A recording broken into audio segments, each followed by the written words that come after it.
সালামু আলাইকুম।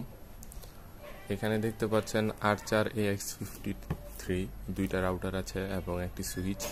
আমি আর্চার AX53 কে আমার হটস্পট জোনের জন্য অ্যাক্সেস পয়েন্ট মোডে ব্যবহার করছি এবং এর পারফরমেন্স দুর্দান্ত।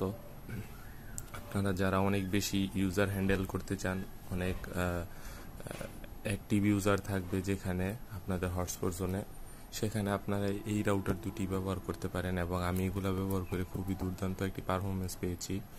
এর পাশাপাশি আপনারা দেখতে পাচ্ছেন আমি একটি সুইচ ব্যবহার করেছি, টিপি লিঙ্কের গিগাবিট সুইচ। এই সুইচের পারফরমেন্সও খুবই ভালো, আপনারা হাতে পেলে বুঝতে পারবেন যে এগুলো আসলে কোয়ালিটি এবং এদের পারফরমেন্স কেমন। সাধারণত নর্মাল রাউটারের চাইতে কিছুটা বেশি হলেও এই রাউটারটা বা একটু হাই এন্ড রাউটারগুলা হটস্পট জোনের জন্য সবচেয়ে ভালো পারফরমেন্স দেয়। এই যে এখানে দেখতে পাচ্ছেন যে আমার এই যে বিজনেস সুইচটা টিপি লিঙ্কের, এটা ব্যবহার করছি এবং এটি খুবই ভালো পারফরমেন্স দিচ্ছে। আপাতত আমি প্রায় 3 থেকে 4টা রাউটার এটার সাথে ইউজ করছি, খুবই ভালো পারফরমেন্স। এই যে এখানে এই রাউটারটি ইউজ করেছি, খুবই সুন্দর পারফরমেন্স দিচ্ছে।